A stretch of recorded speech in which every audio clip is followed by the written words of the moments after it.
Hello and welcome to Camera Light Conversations, weekly communication where we meet people from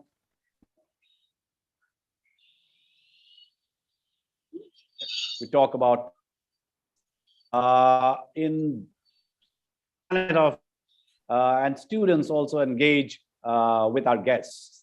Joining me today is actor Merinla Imsong, coming from Bombay. Now, Merinla has worked in a number of films like Akune Gutti, the Netflix Indian adaptation of Call My Agent. Her latest film, Succulent, was screened at the Dharamshala International Film Festival. She was born in Assam, raised in Nagaland, studied in Delhi University, and now where she stand-ups. She's also a singer, a writer, and an actor. Welcome, Merinla, to Camera, Lights, and Conversation. Hello, hello. Now, I'm below average singer, I have to point out. I put that as a joke, but I didn't know you guys were going to say it. Okay, we'll make you sing, Merinla, on the show as well to figure out whether you are a below average singer or not. But tell me something, Merinla, is that how do you like to identify yourself in the film world, and how does the film world identify you? Well, the film world clearly identifies me as actor from the Northeast, but I just like to identify myself as actor who's looking for work. So there's a little bit of conflict of interest happening there. Okay, so what is the stereotyping like in film industry? Do you think, I mean, we hear about it, but is the stereotyping very in the face? I mean, of course, there's stereotyping, like you for characters who don't fit the mainstream, we specifically need to have characters written for us to be able to go and audition. Because if there's just a regular audition happening and then I show up, then everyone gets confused because they're like, yeah. So, for example, for someone from the Northeast, it has to be very specific. The character, like she is from the Northeast, and that means she could be from any of the 8 states, and sometimes it's written as a diversity bait, and you can just tell when it's being a diversity bait. And like if you're dark skinned, that means you're going to play a poor person. There's even a term in terms of casting for advertisements where they say we need someone who is upmarket looking, and upmarket, which is such a wrong term. So upmarket means someone who's rich looking, which means someone who's fair. So you can't be dark. You can't be dark if you're supposed to be rich, in ads. So they have very, very specific things. Quirky means you have curly hair or you wear funky glasses. That's the language. So how did you break into the Bombay film world? I mean, breaking even for a within air quotes mainstream looking actor, it is not easy any day. Yeah. And for someone coming from Nagaland with looks that are not considered mainstream by the industry, how did you even think of getting into it? I mean, I don't think I broke into it. I sort of just slid my way through, like in little gaps that were happening. I guess what happens is because there's very few people from the Northeast living in Bombay. So when they're looking for actors, when they're casting for faces like ours, they become a little desperate and they make sure they go and audition all of us. So if you're lucky, they choose you. If you're not, then oh, boo-hoo, you wait for your next opportunity, which is next year or after 2-3 years, like that. But I came here hoping I was going to be an actor, and then I realized, roles are not. I'm not going to be getting many auditions. So I just started making my own videos. I was like, I'll dump my frustration in my videos. At least creatively, there's something that's flowing out of me. So, but in the long run, that sort of helped because everything is about statistics these days. They go and check who has maximum followers, who can bring in this many viewers from where. Sometimes they do that. So that helps. Your social media presence sometimes helps, and sometimes it works in your favor. So. And on social media, your followers, are they your fans, or do you also get trolls? Oh, I get trolls. Of course I get trolls. Yeah, there's some very nice trolls that happen, but it's very low quality trolling. It's like bad spellings, like bad grammar. Half of the time you're trying to get through the grammar to understand the sentence. Sometimes the sentence doesn't make sense. And it's very like low quality trolling. Like there's not a single troll that has come across who has impressed me, because the trolls need to emotionally damage me, but they're just making me roll my eyes. So unfortunate, the state of trolling in our country. And you also talk about minority representation in the Hindi film world, or in the English. How do they represent the minority, and who is minority for them? Minority is anyone who doesn't fit the mainstream, who doesn't fit the idea of what a heroine or a hero is supposed to look like, And most of the time, most of the time when they're writing for characters who are not the stereotypical hero heroine, that what happens is it's written from the perspective of someone who's clearly not from that region.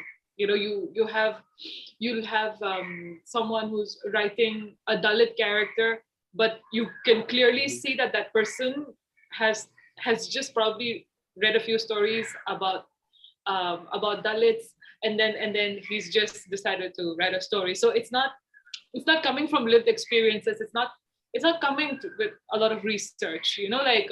When it's, and also sometimes when you're writing, when you belong to the majority and you're writing for the minority, you sort of tend to see it from a lens of pity.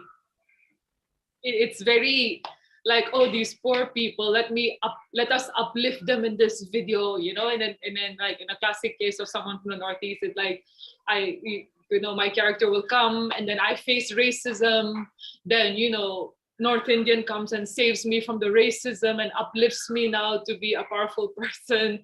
It's like sort of the white savior stereotype that you see in Hollywood, with the white people saving the black people. Like it's the black people being uplifted, but there's the white man pushing him up. So it kind of feels a little bit like that as well when they're writing for minority characters. And sometimes I feel, you can see when there's not much research being given, and when right now people are getting a little more aware, but earlier I used to notice how, if I see a dialogue, or if I see something and I say, hey, this is not correct, then the director would just sort of condescendingly tell you, no, I had a friend from the Northeast, so no, this is correct. And you'd be like, no, this name is inaccurate. This name that you've given for the character, that's no one in Nagaland has this name. And they're like, I had that friend in college in Nagaland, So you face that. And when you refer to the region east of India as the Northeast, which we all do, and I also have an association with that region, it makes me utterly uncomfortable, because there is no place called Northeast, because I think there is no Northwest or Southeast and Southwest, and people very comfortably say, oh, from the Northeast, but Northeast has tremendous heterogeneity, right? You're just clumped as one piece of land, and it's just like it's just and there's just very few articles for you to read, so it's just very random. Like it's when they're casting for a Punjabi, they say we're casting for a Punjabi, casting for a Gujarati, they're very clear on that. But once you cross the chicken neck, it's just Northeast. And if you ask them which part, and they're just like, anyone from the Northeast. So there's this, sometimes I'm quite an asshole. Sometimes I turn up for auditions and they say, yes, the character is from Assam. And I'll be like, oh my goodness, but I'm not from Assam and I don't look Assamese. And you can see the confusion in their faces, and they just look at me, and they're like, and then I say, but I don't sound Assamese, I can't speak Assamese, I definitely do not look like I'm from Assam. And they would have that look in their face, and they'd be like, no, you can still try, and we'll see all of that, but yeah, so I try to, sometimes I do that, Have you ever done a comic act on this confusion about Northeast? I mean, I have in my stand-up as well about how I once auditioned to play for a Chinese role, okay. and I reached there at the audition, and they said, "Speak in your." This character is from China. You speak in your language, and I was like, "But my language does not sound like Mandarin or Cantonese or anything even close to that." But they were like, no, just speak. And I did. And they were like, yaar, ye to Chinese jaise nahi lag raha hai. Then they said, okay, you speak in fake Chinese. Okay. And I was like, what on earth is going on? But this is when this was actually my first acting gig. So I just sat there and like, chang chung, chang, like I just randomly sat there, and they were like, okay, this is perfect. And they hired me. And then they hired me, and they expected me to go and just be like chang chung ching ching ching ching ching chong. And the whole idea was that my husband is from India and I'm from China, and the two of us are standing there, and the comedy in the whole premise, the comedy is that everyone is busy talking serious stuff, and then I suddenly butt in and say something in ching chung chang chang, and then everyone turns and looks at me, because that's funny. That was the humor. And I was like, oh my goodness, I don't want to get this wrong, So I took things a little further. I was like, I'll write down some Mandarin words, and I'll repeat them. So even if I'm saying stuff like fasten your seatbelt or close the door in a situation that that has no relevance, I'll still be speaking in Mandarin. At least I want to get that correct. Mm-hmm. And I did that, but I realized no one really cares. But coming back to films, Manila, one of your, the films that you're proud of having worked is Succulent. Can you tell us a little bit about what Succulent is all about? So I really love the film Succulent because it was made by my friend. And this friend, she's an actor as well. She's an actor, a writer, a singer, songwriter. She does a lot of things. And she the usual story about actors, we don't get enough work, you get so many rejections, you're like that. And then she was like, you know what, screw all this, I'm going to make my own film. And she borrowed money. And that's the thing why I admire her so much, because she believed, she wanted to make that film, and she borrowed money, and she even half edited her own film. She spent so much money and so much effort just to get that film out. And the story is also beautiful. It's the story about selling companionship. It's about an agency that provides companionship in the form of a sister or a daughter or a missing relative. And it's a short film. Okay, and what were you? Labor that went there, I really liked it. And I was an employee of the agency. And that's the thing. She was so sweet. She listened to me. I told her, you know what? Nowhere in this film are we going to mention the word Northeast, Naga, or Nagaland, because this is again the problem with casting people from the Northeast. It is never, if there's a character from the Northeast playing a doctor, the narrative is never this person is a doctor who also happens to be from the Northeast. It's always this person is from the Northeast and she's a doctor. There's just so much stress on our ethnicity.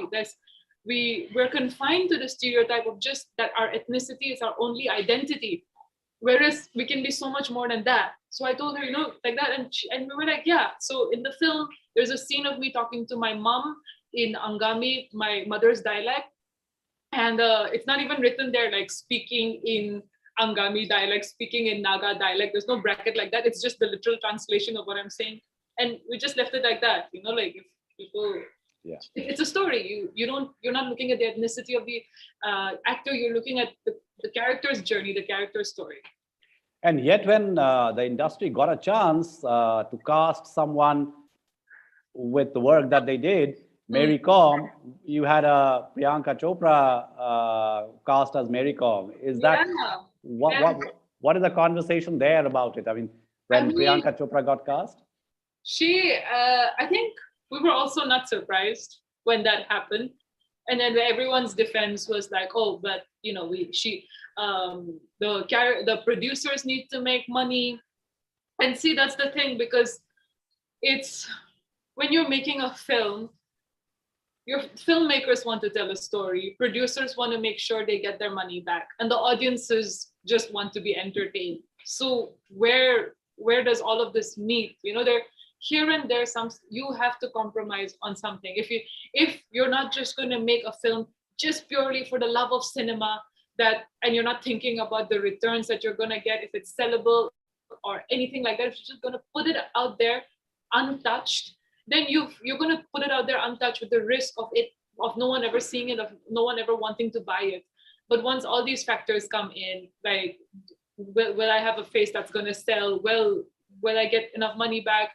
Do I need an item number so that the singing will attract, and all of that? Then here and there, a lot of compromises are going to be made. And I think the students who are going to take up filmmaking as a course have to be ready to face that reality, because we see a lot of commercial cinema, commercial stuff happening, and then we see who directed it, and you're like, hey, the director went to FTI, but FTI is like they teach European cinema. You talk about Manikal, you talk about Satyajit Ray in those films, then how is this happening? Then when you know that there are so many external factors affecting your work, that in the end it's going to be 30% your work, 50% someone else's input, this percent someone's input, and it's going to be something that's like that. And at the end of the day, what we were told was, what, she, as an actor, she has anyone has every right to audition for whatever role they want and all of that, and in the end, it's always the producers who win. So you just have to be like, okay, yeah. So you, I'm told, studied zoology in Delhi University. Oh gosh, yeah. All my classmates knew that I was in the wrong. I was like, she's not supposed to be doing this. She should be out there doing something else. It was clearly written all over their faces.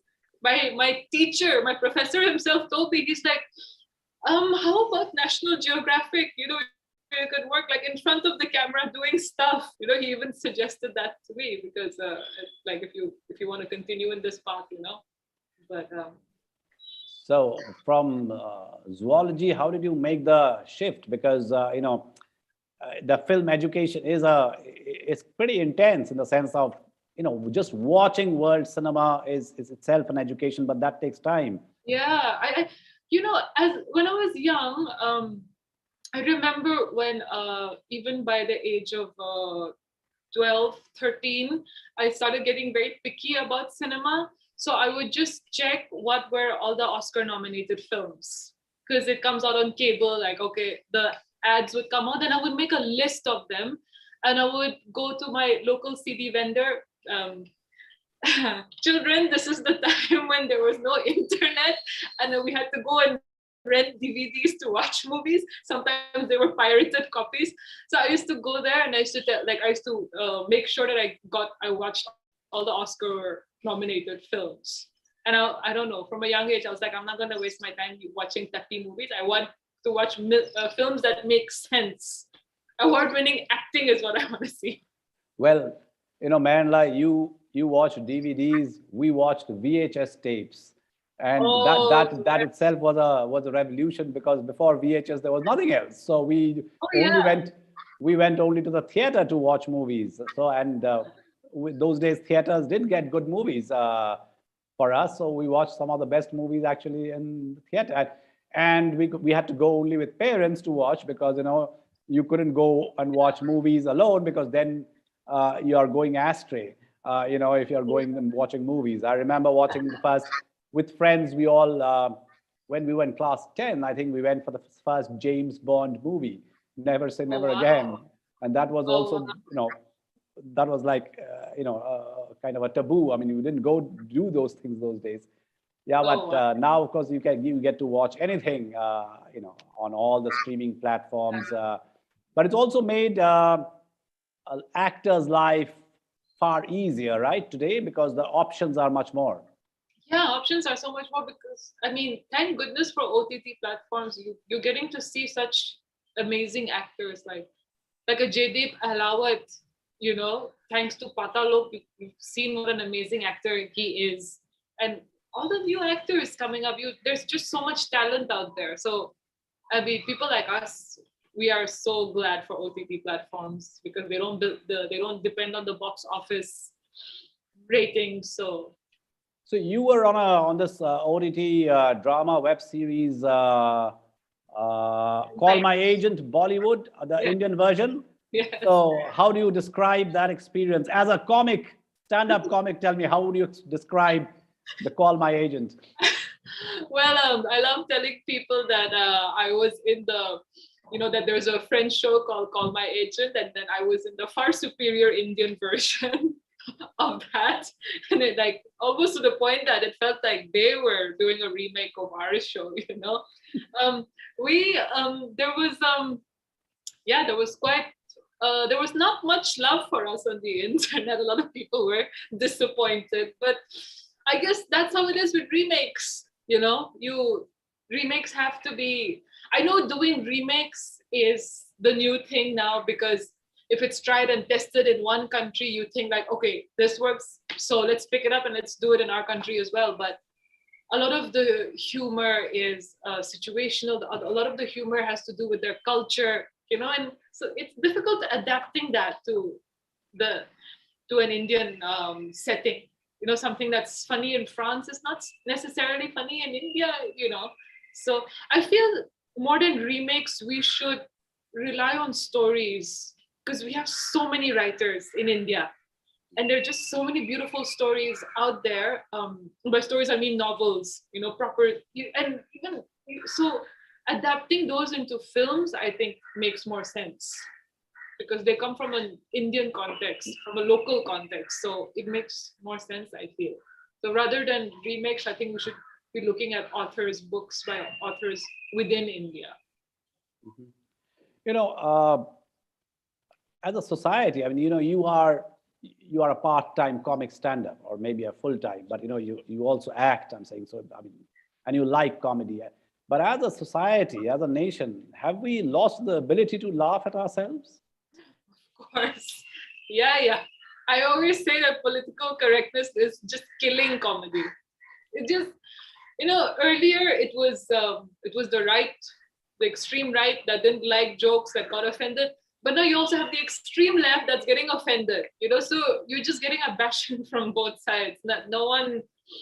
It's to the point that comedians now are before putting up a video. I actually met some comedians last time at a shoot, and they were like, you know what? It makes sense for us to just write down our apology and film the apology and keep it ready so that, and then as soon as something of ours offends, someone just let it out. But just keep your apology letter ready is what they were joking and talking about, because someone is going to get offended somewhere.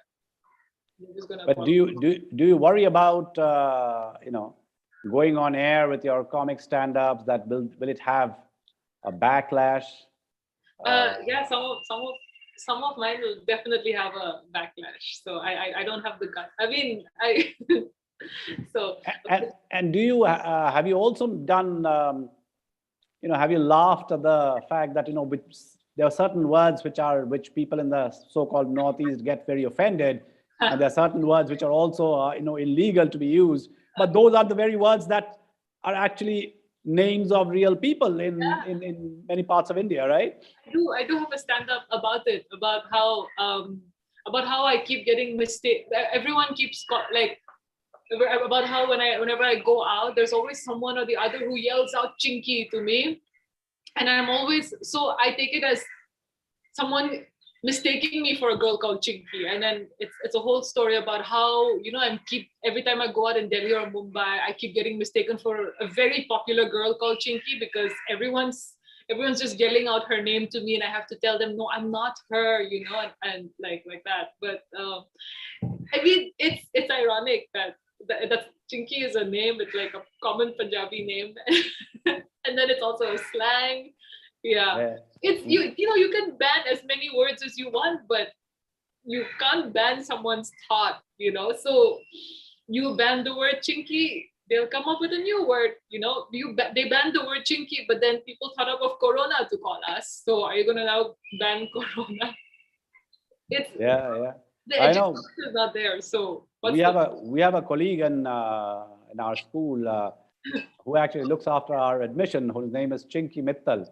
And I often tell Chinky that that if you were to call someone up in that region and say, "Well, I am Chinky Mittal calling," what would be the reaction, or what are the responses out here? But yeah, it's always it's a very trying phase that we are going through as a nation, where we can't even laugh at ourselves, because even if we laugh at ourselves, someone else gets offended. So it's like yeah as if laughter is banned. I yeah mean, yeah of course yeah. yeah. And then So if you laugh at yourself, someone will get offended at you on behalf of yourself for laughing at yourself. And now what do? You apologize to that person because you offended yourself, and now they're offended at the fact that you offended. It doesn't make sense anymore. yeah. I Yeah. mean, there is in Bengali there is an old rhyme that we used to learn up with, where there was a little community of you know non-humans. I mean, just fictitious beasts, and out there, laughter is banned, so no one can laugh. Okay, so, and I suppose we've kind of morphed into that Oh, suddenly, yeah, where we can't laugh. Uh, definitely. you are also a social media influencer. What is your take on this cancel culture? I'm told that you have a position on cancel Oh culture. gosh, cancel culture is useless. I'm telling you, it's cancel culture is invented by bored people who just had nothing to do. I mean, like the Mintra logo, for example. Someone said it's sexual, and I had to look at it for the longest time, and I could not figure out how is the Mintra logo. I looked at it from all possible angles. Then I had to go to a video or something where someone explained that it looks like a woman's parted legs. Then only I was like, oh, But then it's you can cancel anything. You can cancel potatoes also. It's reached that point. Someone will get I'm very sure someone out there is already offended at the thought of masala chips, saying ki like masala is part of Indian culture, and aloo, like Europeans love using aloo. Why are you merging Indian culture with European food? And this masala aloo is against our culture, and I'm very sure someone's offended by that also. Or if not, someone might just watch this and decide to get offended by that. Yeah. Someone may get offended, but even watching this show of ours, and Because we'll wait cancel a culture is all about just seeing things from the like superficially, not going deep into analysis. No one wants to do analysis because it requires brain time, it requires thinking. No one wants to use their brain. You just see the surface and you like, isme thoda dag hai, and you just like cancel this. So, oh, we are against this. We are that's it. We become lazy people who don't want to use our brains, and we'll just find offense at anything that we see. So, the coming back to this film industry, I think, uh, when you sign up with a producer, you don't necessarily see the dialogues, right? Or do you get to see the script? I mean, big actors, of course, approve, accept only after have seen the script.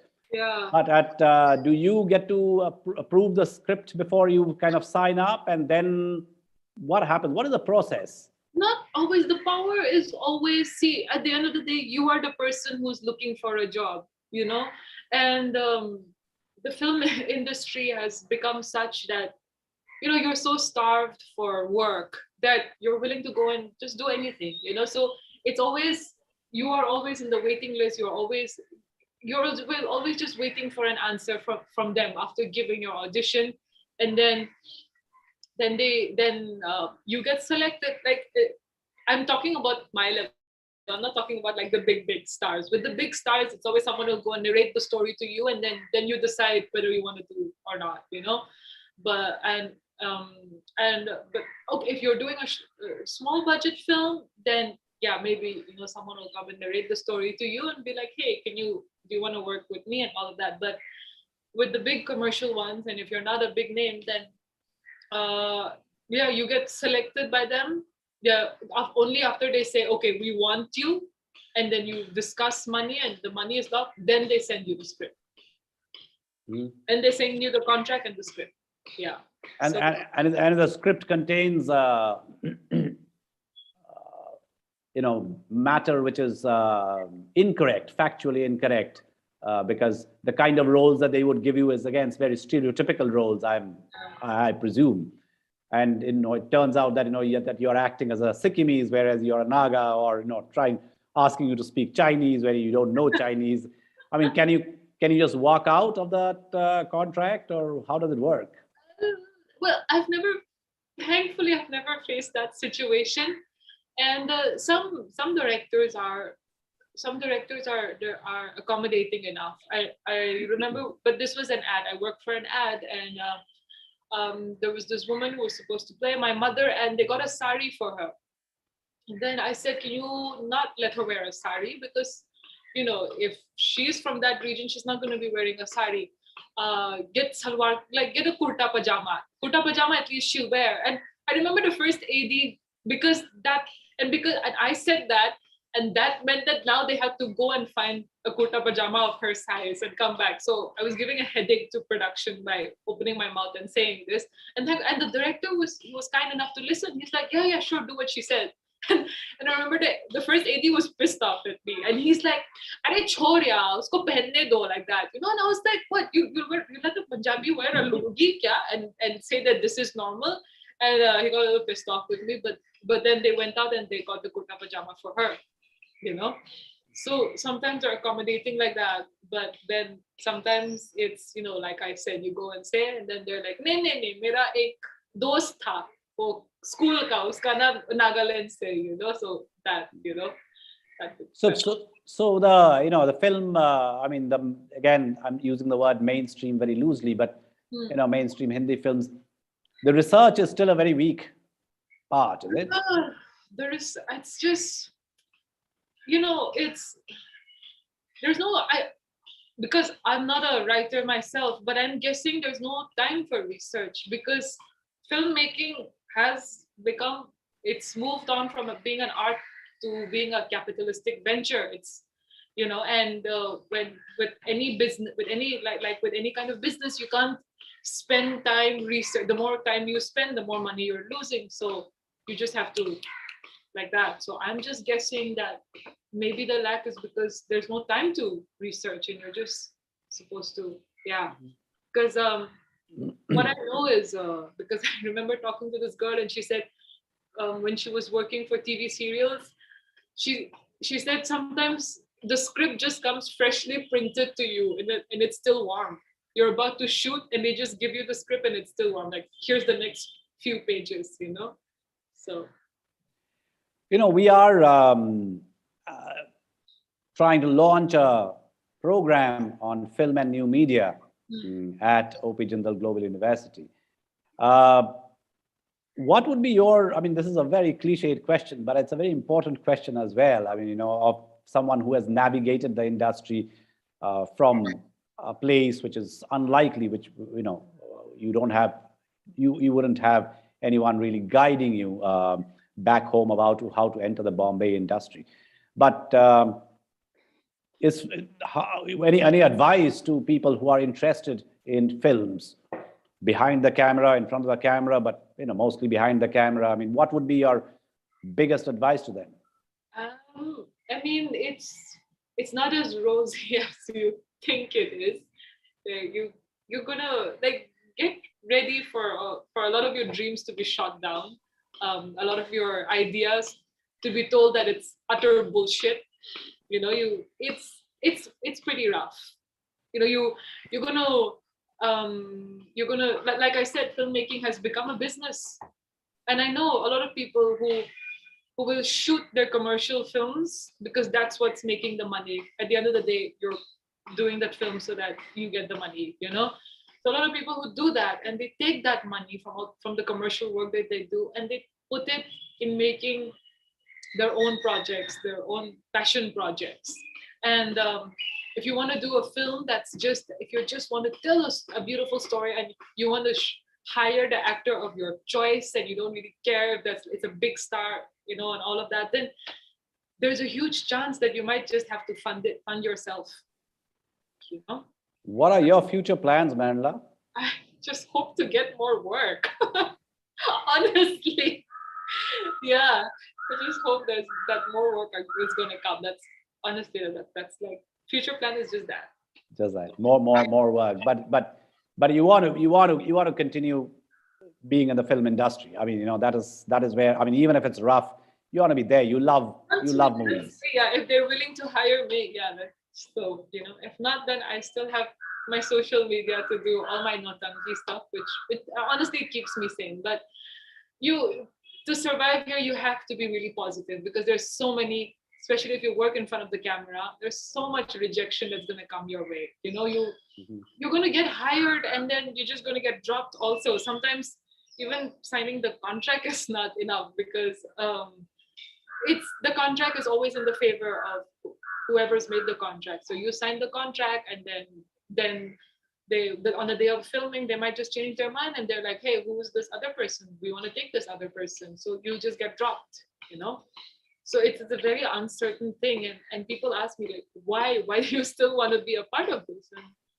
And I don't have an answer to that. Can you give us a short comic act? Or we'll ask you to sing. You could choose between singing and comic act. It's like choosing between what's that? Choosing between the lion's den and the what? What's that? The Devil and the Dead Sea. Yes, exactly. What do you? I can't think of anything like off the hook. What do I? It's what comic act do I? I haven't done stand-up comedy in a very long time. Look at me like maneuvering around the question, refusing to do it. It's okay. You can think about it while we can. Let me ask the audience watching our YouTube live stream to please type in your questions, and the team out here is going to pass me the questions out here. I can ask and the students on the show out here on Zoom, please go ahead and raise your hand, ask your questions. While Manla is thinking about the comic act. Any questions, guys? Say some dad jokes. Yeah. I love saying dad jokes. The joy of saying dad jokes is that it annoys everyone. Yeah. The dad jokes. Is that what? Dad jokes. Like if I went to my friend's house and his mom made korma. So after I had the food, I was like, wow, this is delicious. I feel like I'm about to go into a food korma. And everyone just groaned and we're just like, okay, please stop talking at this point. Yeah. But yeah, just like random, if anyone wants to even venture into acting as a female, your roles are extremely limited. You know, it's really sad. It's if you notice the trend of how things happen, you see the heroes of the 1990s. They're still going at it with acting with actresses half their age. You know, like a 55-year-old actor, 21-year-old actress, and they're paired together, and there's nothing wrong in that. But the female actress making her come back, you would never see her paired opposite a guy who's younger than her. You know, in fact, if you see now all the big stars of all the actresses of the 1990s making a comeback, yeah, they're all doing strong mother roles. You like Ravina Tandon in Aranayak or something on Netflix. Yeah, she's playing a cop. She's a mother, and she's like strong woman role. Sushmita Sen in Arya, again, strong woman role. Sri Devi, again, strong woman. So it's it's so funny, and their contemporaries, the men, are, dancing with 20-year-old girls. So it's Yeah. such a That role is going to take a long time to get reversed, I suppose. I mean, yeah, it is that's going to take some time. The moment, even for auditions, when I go up, I have to lie about my age. The moment they hear that you're 30, you become the mother of a 15-year-old. Obviously, she got pregnant at the age of 15, which is when women get pregnant, right? It's like that. And in fact, there was a whole article written about how uh, a written article with proof about like a list of films showing how the actress playing the mother of the actor was actually just 5 or 6 years older than the actor at that point of time, and it's quite jarring.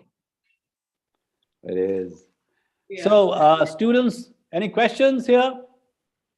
Amaya, Am I audible? yes. Yeah. Yes. Okay, hi. So I just wanted to, you talked about this briefly, but you seem like one of the most lively and positive people I've ever seen. So, and also you've come a really long way, like career-wise. So I'm curious, like, what advice would you give a 20-year-old trying to explore the film industry? And also like just trying to figure out the real world and try to keep their spirits up as well. Well, I don't know how I don't know. I think I am by default a positive and happy person. And I think that's one of the reasons why I've survived this long without much work happening my way. Um, but it's, you're going to get yelled at, you're going to get screamed at. It's actually, when you look at a film set, it can be quite scary for an intern. There's a lot of yelling going on at the end and there's a lot of blame shifting. At the end of the day, the intern is the one who gets all the blames and all of that. So you have to be really thick-skinned. It You're gonna have to rough it up for a few years. I don't know. It's it, your experience itself is what's important, and you're just what experiences you pick up along the way. Like, because what I go through is not going to be the same route that you will go through. So I can't just give you advice based on what I've experienced in life. But it's going to be a very bumpy ride. Is all I have to say. And All right. as a woman, if you're working behind the scenes, it's even a little more difficult to get the men to listen to you. And I've seen this. I actually worked on a whole film, and after the film ended, I found out that the chief AD was a woman. But because she was the chief AD is the one who yells action, cut, everything. But because no one was willing to listen to the woman, it was the guy, the second AD, who ended up yelling and saying action, ready, cut, and all of that stuff. So, we just assumed that she was the second AD and he was the chief AD. But then, because everything is so the whole country is so patriarchal. So the workers will probably not listen to you. The people who are like the production people, all that, everyone seems to want to listen to a man because a man has more authority in this country. So, it's going to be frustrating, but all the best. Thank you. Yes, Amaya, yeah, she says that you got to be ready for a bumpy ride. One of your teachers, when came for the job interview out here, said that the person had 70 rejections by then. So these are very highly qualified people. So, get ready for those kind of rejection is going to be part of your life. So it's not going to be, you're not going to walk in anywhere and say, all right, just come in. Romit? Right. Thank you so much, Professor. Thank you. It's been a wonderful talk.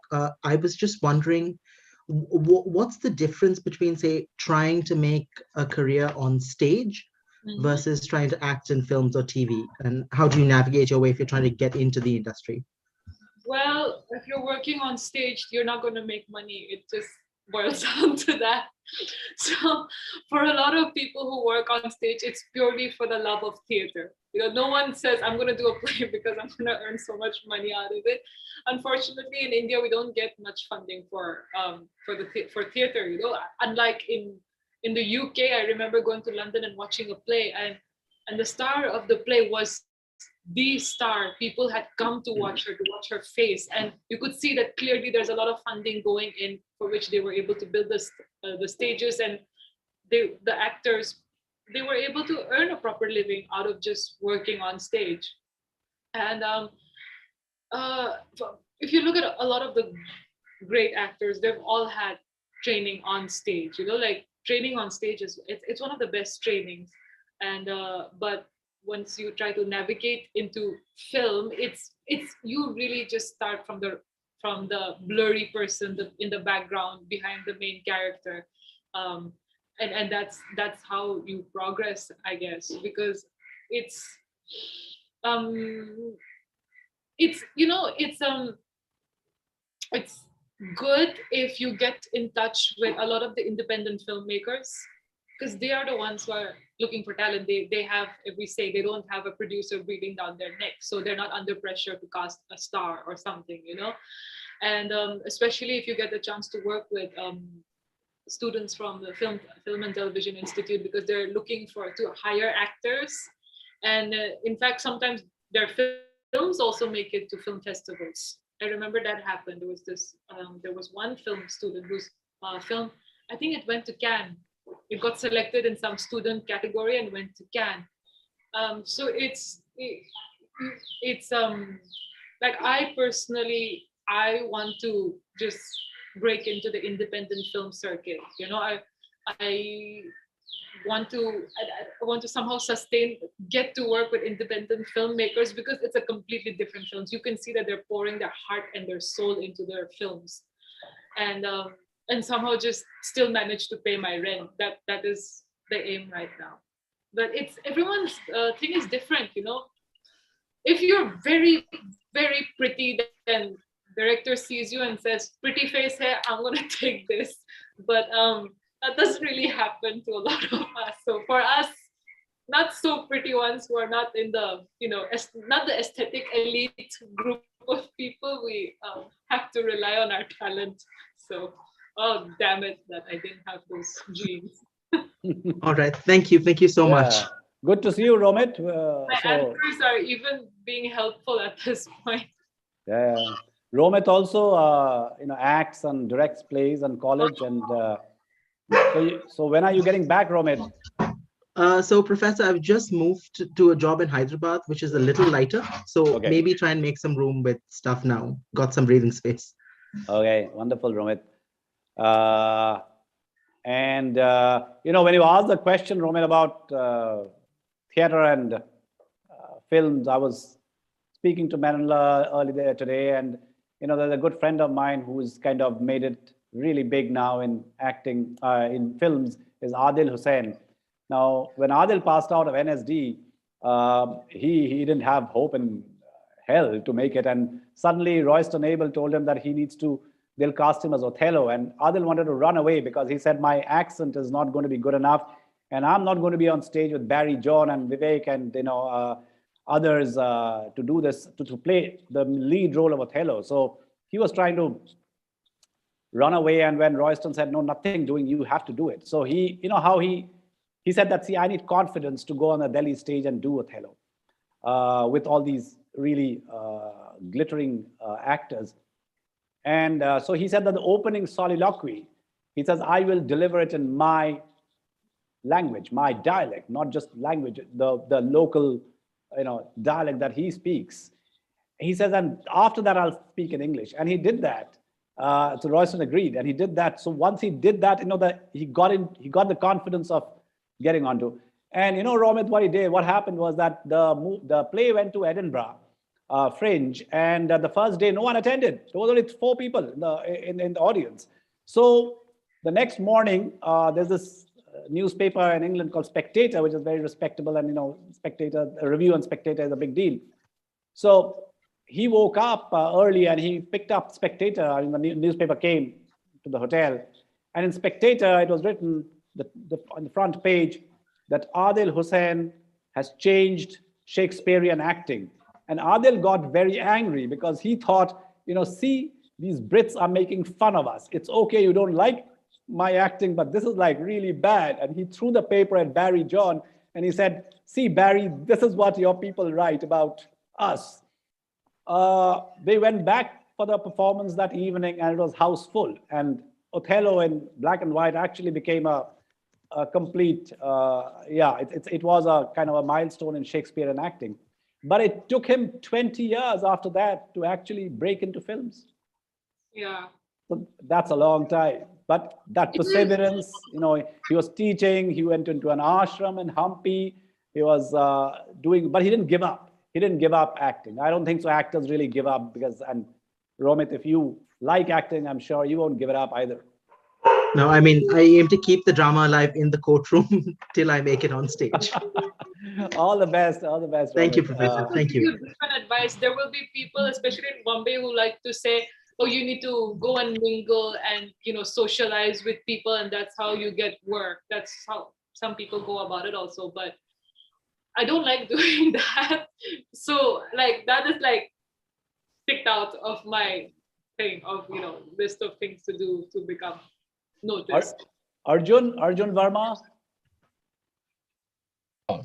Hello. Hello. Hi. So my question is mainly about handling multiple skills. So you're an actor, and the fact that when you don't have work as an actor, you can sort of depend upon doing stand-up shows or even your social media account. My question is, how does that work?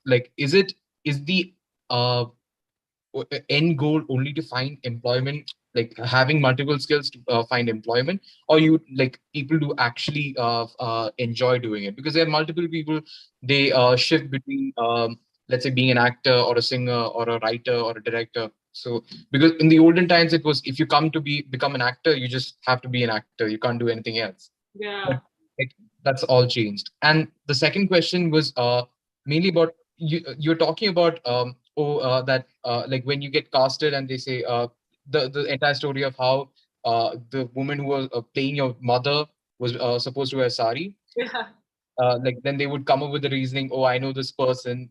And it really made me think about this particular statement made by a director in Tamil who said, if you're saying something, if you're saying that a particular incident happened in your life, I can't challenge it as an individual. But if you're bringing it into a story, then logic has to be applied, and it will be challenged no matter what. And that's definitely lacking in mainstream Hindi cinema all the time now. What are your thoughts on that? Okay, wait. Sorry, I was listening to the second. I forgot the first question. The first question was how? Oh yeah, juggling skills. Yeah. So like I said, I'm usually a very positive person, and for me, it's making my small little videos on YouTube or on social media, which keep me happy.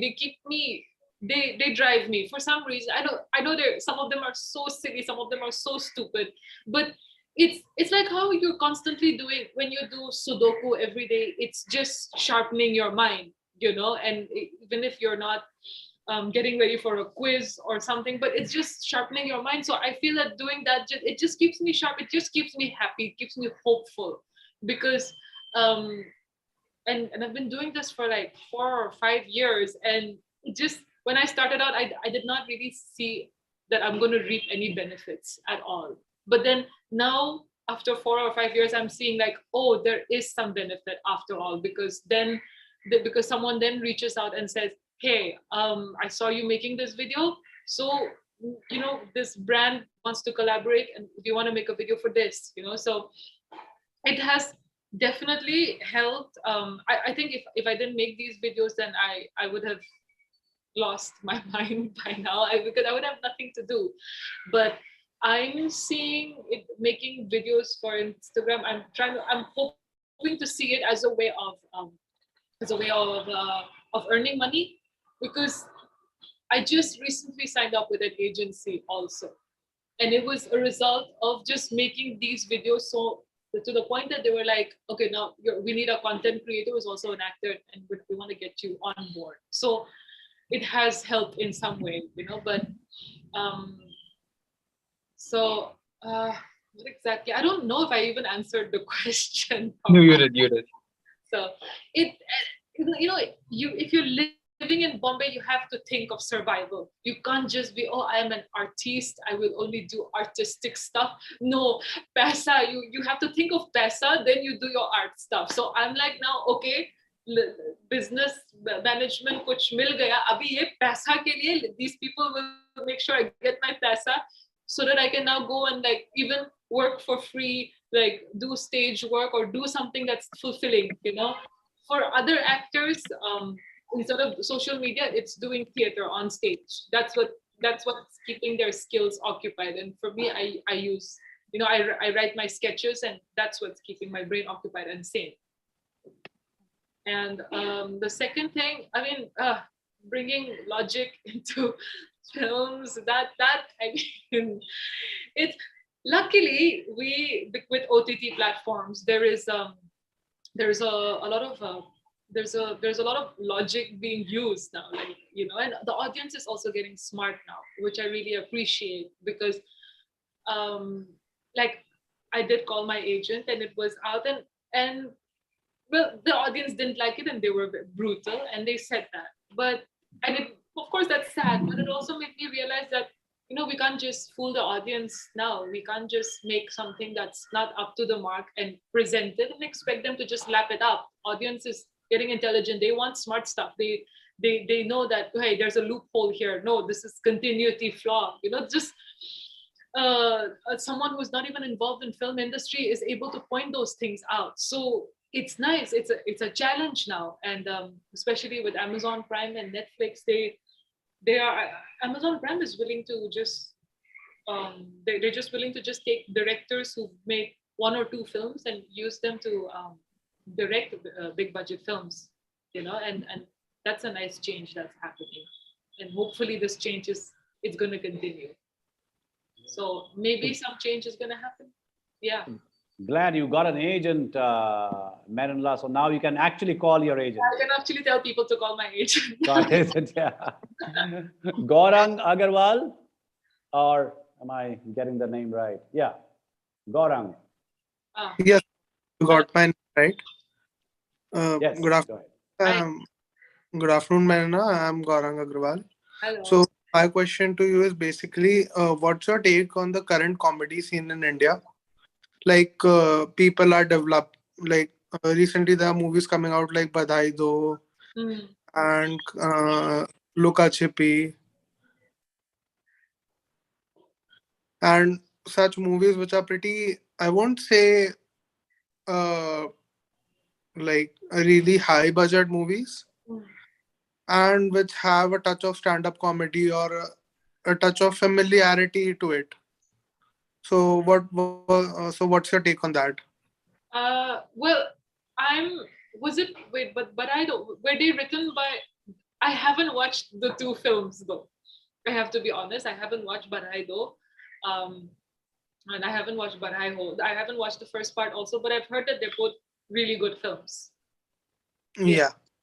But I think Marinla, what he's asking also is the fact that how comedy is now an integral part of these movies. Yeah, I guess with Badhai Do, which deals with the LGBTQ topic, I guess they didn't. Wherever there's a serious topic where you don't want to be too serious, comedy always comes as a saving grace, where you kind of deliver the topic, but you also layer it with comedy. And if it's really nuanced, if you manage to just really add proper layers to it, then you get your message through.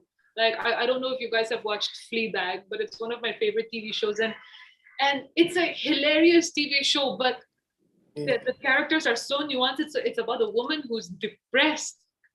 She is so depressed in life, but it's a show about depression, but it makes you laugh so much.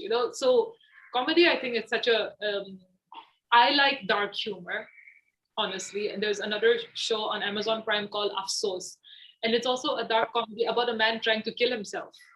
And I was like, wow, I'm watching a show about a man trying to kill himself and I'm laughing throughout. But beneath the laugh, like you laugh about it, but then the message that they want to send, it gets through. You understand the layers that's hiding behind all the comedy, So I think comedy is a good take.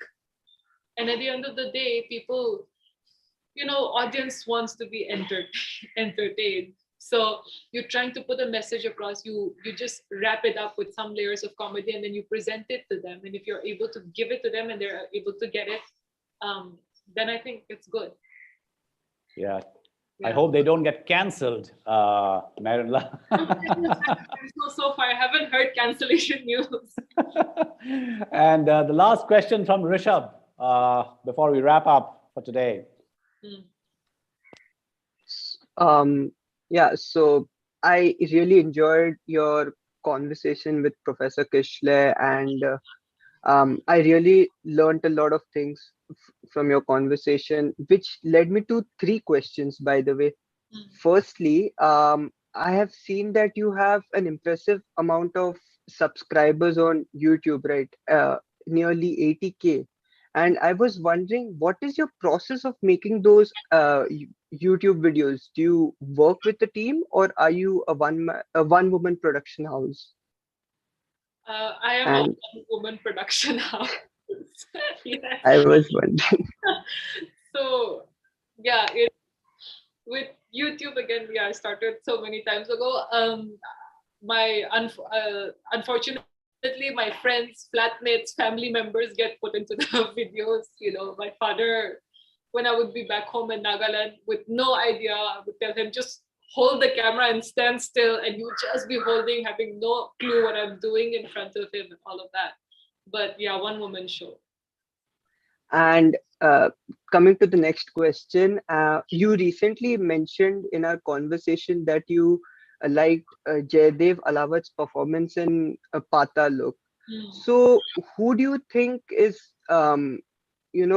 is getting a lot of fame and recognition in the OTT platform? Because OTT has given some OTT actors have been given some push into the mainstream era of Bollywood. So apart from Jaydev Alawat, who do you think is on a high roll right now and making things possible for him? I mean, I don't know, like Radhika Apte also, she, right? Yeah. But I feel like for actors, it's someone, was it a quote by someone? They said that you are as famous as your last film release, is what they said. So even with OTT platform, we love instant gratification. You consume something, you talk about it, and the next 2 days you forget about it, you jump on to the next thing, So it really depends on what is currently trending, what everyone is lapping up right now. Like right now, I guess you could say Rajkumar Rao and Bhumi Patnekar for Badhai Do, because everyone's now talking about that. So it really is what the audience is lapping up, what the audience is looking at. It's in a way, for actors, it's a struggle for relevance. It boils down to that again, which is sad, because it creates a very competitive atmosphere. Because at the end of the day, filmmaking is not supposed to be a business venture. It's supposed to be an art. It's supposed to be, and you're just pit against each other. This actress said this and this actress said that and all of that. It's really sad. If you look at the news outlets, it's not like oh, these people are actors, they are artists, they are doing this art form, it's a collaborative effort. It's always like, well, this actress wore this to the premiere of this, but that actress wore this to the premiere of that. And I just wish it was a little more. I know I've strayed away from your question. I tend to do that a lot. No, it's fine. Though I had said that we're going to wrap up, but I think Many wanted to ask another question. Rishabh, I'm cutting you down to your 2 questions because Ish wants to ask another question. We are already Okay. gone over time. Ish, go ahead. Hello. Firstly, thank you. It was quite insightful. I'm coming from a legal background, and I'm currently studying the correlation between artist wages, intermediary wages, and the direct correlation with legal aid, which is involved. Which in UK I can tell you for certainty is proportional. So whichever artist has even a little bit of legal aid initially when they're getting into production contracts, their wages are 80% more than any and then individuals who don't have that legal aid, because even the smallest or slightest differences make a huge difference. And UK is one of the countries which has actually done its surveys on this, so it actually comes through. I'm not sure if there's something similar in India, but in India I feel the differences in power dynamics, which even though the OTT platforms has reduced in some way or the other, is still huge. So do you think that such legal help within India would help artists on such a ground level? Because we've seen clear indications in developed nations for the same happening. Yeah, well, definitely. I mean, for us, instead of legal help, we have the agents. And that helps because, and for a lot of people, whenever they reach out and then the actor or the artist says, well, you can contact my agent or my manager, they sort of back out because they know that they're going to haggle and they're going to get the correct price for you. And if they don't want to spend that much money on you, they're not very excited about that, So instead of legal aid, I think agents are what's doing the work of legal aid right now. Yeah, more or less. Thank you so much. Yeah, because your agent is who looks after your contracts and does everything. So they handle everything, all the lawyer stuff also. Yeah. Thanks so much, Marinla, and thanks to my students who produce this show. They suffer me every week, and to the audience, I hope please come back and watch this show. We'll let you know when we are who we are going to speak to and be in conversation again. And all of you must go and check out Marinla's videos.